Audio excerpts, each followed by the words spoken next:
चिकित्सा अब हर परिवार का एक महत्वपूर्ण हिस्सा बन गई है। अधिकांश परिवारों में कम से कम एक व्यक्ति डेली बेसिस पर दवाई लेता है, जो उनके लिए एक अलग खर्च है। दवाओं के इस विशाल बाजार में अब जेनरिक दवाओं पर भी शुल्क लगने लगा है। ब्रांडेड दवाओं और जेनरिक दवाओं के बारे में बहुत चर्चा हुई है। लोग इस पर तरह तरह के तर्क देते हैं। क्या आपने कभी सोचा है कि जेनरिक दवा और ब्रांडेड दवा में क्या अंतर होता है? आप जानते होंगे कि जेनरिक दवा ब्रांडेड दवा की तुलना में काफी सस्ती होती है, लेकिन जेनरिक दवाओं को लेकर बहुत भ्रम है। आइए जानते हैं इस जेनरिक दवा और ब्रांडेड दवा में क्या अंतर है। नमस्कार, मैं हूं प्रेरणा और आप देख रहे हैं OTT इंडिया। ब्रांडेड दवा क्या है? ब्रांडेड दवा वो दवा है जिसे कोई कंपनी अपने नाम से बनाती है और बेचती है। दर्द और बुखार के लिए इस्तेमाल की जाने वाली पैरासीटामोल को क्रोसिन नाम से बेचा गया, फिर ये एक ब्रांडेड दवा बन गई। आमतौर पर जब कोई दवा कंपनी किसी नई दवा की खोज करती है तो वो उस दवा को अपने नाम पर पेटेंट करा लेती है और ये पेटेंट लगभग 20 साल तक चलता है।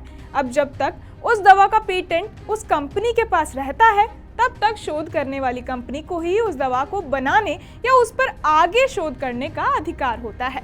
जब कोई कंपनी किसी कंपनी से पेटेंट खरीदती है, तभी उसे अधिकार मिलता है दवा का अनुसंधान और निर्माण करना। जो दवा खोजी जाती है उसके लिए रॉयल्टी का भुगतान किया जाता है। जेनरिक दवा क्या है? जब कोई छोटी कंपनी उन्हीं पदार्थों को मिलाकर दवाएं बनाती है तो बाजार में उन्हें जेनरिक दवाएं कहा जाता है। इन दोनों दवाओं में कोई अंतर नहीं है, सिर्फ नाम और ब्रांड का अंतर है। उदाहरण के लिए मान लीजिए आप किसी छोटी कंपनी से कुछ सामान खरीद रहे हैं, लेकिन दवा बनाने का फॉर्मूला एक ही है, इसलिए दवा की गुणवत्ता में कोई अंतर नहीं है। साथ ही ब्रांडेड कंपनियां अपने पेटेंट समाप्त होने के बाद बनाना शुरू करती हैं। आपको जानकर हैरानी होगी कि आए दिन होने वाली बुखार, खांसी और बदन दर्द जैसी समस्याओं के लिए जेनरिक दवा महज 10 पैसे से लेकर 1.5 रुपए प्रति टैबलेट तक मिलती है, जबकि ब्रांडेड दवा में इसकी कीमत 1.5 रुपए से 35 रुपए तक पहुंच जाती है।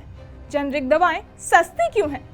जेनरिक दवाओं के सस्ते होने का कारण यह है कि वो किसी बड़े ब्रांड की नहीं होती, इसलिए उनकी मार्केटिंग आदि पर ज्यादा पैसा खर्च नहीं होता है। साथ ही अनुसंधान, विकास, विपणन, प्रचार और ब्रांडिंग लागत प्रभावी है। लेकिन जेनरिक दवाएं पहले विज्ञापन, पेटेंट समाप्ति के बाद उनके फॉर्मुलेशन और लवण का उपयोग करके विकास की प्रजातियां हैं। ये प्रत्यक्ष विनिर्माण नस्ल होने के कारण इसका परीक्षण पहले भी किया जा चुका है। इस वीडियो को सुनकर आप क्या कुछ सोचते हैं, हमें कमेंट बॉक्स में जरूर बताएं और ऐसी तमाम वीडियोस के लिए सब्सक्राइब करें OTT इंडिया।